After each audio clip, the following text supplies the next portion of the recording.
guys, salah satu pemain yang paling disorot dalam turnamen Julius Baer Generation Cup babak penyisihan Melwere Champion Chess Tour adalah pecatur Amerika Serikat Hans Niemann. Secara sedang terjadi drama antara Hans Niemann melawan Magnus Carlsen setelah Magnus menyerah di langkah kedua ketika berhadapan dengan Hans Niemann. Nah, menarik untuk menyaksikan apa saja yang dilakukan oleh Hans Niemann di hari ketiga. Nah, di hari ketiga dia melakukan partai yang spesial ketika berhadapan dengan Levon Aronian, pecatur dari Amerika Serikat juga. Kenapa? Karena game hanya berlangsung dengan 21 langkah saja. Lalu siapa yang menang? Kalian wajib tonton terus sampai habis karena ini sajian partai yang syarat akan taktikal, juga banyak banget daging yang harus kita tiru yang bisa kita dapetin dari permainan mereka. Sebelum itu jangan lupa klik tombol subscribe dan nyalakan lonceng notifikasi kalian. Hans Niemann memegang buah putih, memulai dengan langkah E2 E4, ciri khas permainan yang biasanya tersaji permainan taktikal. Kemudian Levon Aronian menjawab dengan pembukaan Sisilia, dan kemudian putih kuda F3, hitam D6. Putih D4, hitam memukul pion, putih memukul pion dengan kuda. Kemudian hitam kuda F6 dan putih kuda C3. Levon Aronian memainkan pembukaan Sisilia variasi Nadrov. Biasanya Grandmaster dunia yang terkenal dengan pembukaan ini adalah Maxim Vachier-Lagrave, teman-teman. Nah, Sisilia Nadrov pertama kali dikenalkan oleh Grandmaster Miguel Nadrov. Setelah langkah 6, kalian dapat memilih beberapa langkah sebagai pemain putih. Yang pertama adalah langkah gajah G5 yang paling banyak dimainkan. Yang kedua adalah gajah ke petak E3. Dan yang ketiga adalah gajah ke petak E2. Nah, Hans Niemann memilih langkah gajah ke petak D3. Ini tidak biasa dan langkah gajah D3 ini benar-benar bukan pilihan utama. Nah, bisa jadi ini pilihan atau opsi, juga preparation, persiapan dari seorang Hans Niemann. Dia memainkan langkah gajah D3, hitam merespon dengan langkah G6. Kemudian putih F3, hitam gajah G7, dan putih tarik gajah E2. Seperti membuang tempo ya, teman-teman. Kemudian Levon Aronian menjawab dengan kuda BD7, putih rokade pendek, hitam B6. Putih gajah E3, hitam gajah B7, putih menteri D2, hitam menteri C7. Di langkah berikutnya, bisakah kalian tebak apa yang akan dimainkan oleh Hans Niemann untuk mendobrak permainan? Congratulations kalau kalian mampu menjawab. Di langkah ke-12, Hans Niemann memainkan langkah menarik yaitu G2 G4. Boom!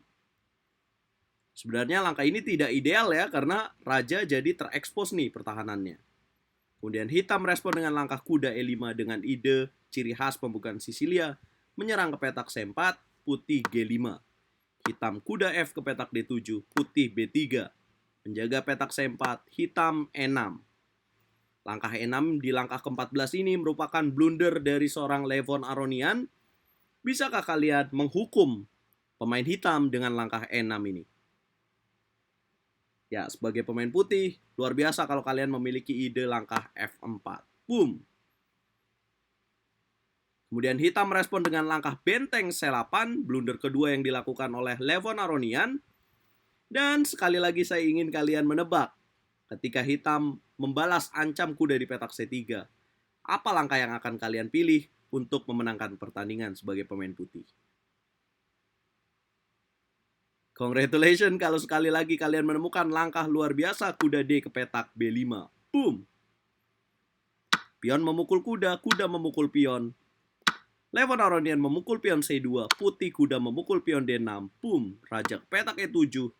Putih memukul kuda di petak E5 dengan pion. Hitam kuda memukul pion. Kemudian putih lancarkan serangan dengan menteri ke petak B4. Boom! Memberikan pin atas raja di petak E7. Tapi juga memberikan gajah gratis di petak E2, Levon Aronian memukul gajah. Ya lupa bahwa di sini Hans Niemann dengan cepat melangkahkan langkah yang luar biasa dan membuat terbunuhnya Raja Hitam. Kalau kalian jadi pemain putih, bisakah kalian tebak apa langkah yang akan dimainkan oleh pemain putih? Yap, tepat sekali. Kuda ke petak F5, double check, dan hitam menyerah. Kenapa menyerah? Karena kalau dilanjutkan permainan ini dengan raja ke petak E8, maka skakmat tercipta dengan menteri E7. Bagaimana jika raja D7? Maka putih akan menteri ke petak D6, raja ke petak E8, dan kuda memukul gajah pun akan tercipta skakmat. Lalu apa yang terjadi? Kesalahan apa yang dibuat oleh Levon Aronian? Yang pertama, di partai ini dia menjalankan langkah E6 dan membuat putih bisa bermain dengan F4. Kenapa dia tidak memilih kuda ke petak C6? Karena setelah kuda ke petak C6, akan ada hukuman, yaitu kuda D ke petak B5. Boom! Jika dimakan, kuda memukul pion menteri ke petak B8 dengan tujuan menjaga gajah, maka kuda memukul pion D6, raja ke petak E7, dan benteng A ke petak D1. Ini unggul besar untuk pemain putih, guys. Kenapa? Ya karena ruang yang dimiliki oleh inisiatif yang dimiliki pun, inisiatif serangan dipegang oleh pemain putih. Nah, setelah langkah F4, dia menjalankan benteng C8, kuda D ke petak B5, makan-makan, dan mengapa tidak memilih mundur saja ke petak B8, maka tetap akan ada kuda D6, raja ke petak E7, dan akan pion memukul kuda E5. Nah, tadi menarik juga setelah kuda memukul pion B5, menteri C2, kemudian kuda D6, raja E7 memukul kuda E5. Mengapa tidak memukul menteri di sini pemain hitam? Karena akan ada tempo skak terlebih dahulu, benteng memukul pion F7, boom, raja ke petak D8, dan akan ada gajah memukul menteri di petak D2. Tapi kan bisa gajah memukul pion E5 ya? Ya, tapi akan ada skak terlebih dahulu, raja ke petak E8, dan akan ada benteng A ke petak F1, putih unggul dengan 1 perwira. Nah, jadi teman-teman, dengan seperti ini, Hans Niemann memiliki kemenangan juga. Inilah kesalahan yang dibuat oleh Levon Aronian dengan memainkan langkah E6 tadi, guys.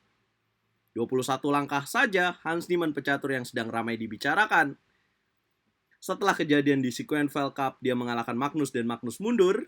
Kemudian bertemu lagi di turnamen ini, dan kembali lagi. Magnus hanya 2 langkah saja menyerah, kemudian mematikan kameranya.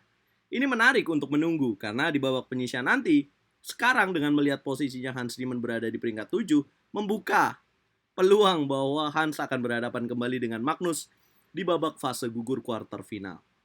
Apa komentar kalian? Kita ngobrol di sana. Jangan lupa like, share, komen, dan subscribe. Seru nih, seru nih. Aduh, gelar tikar dulu kali ya.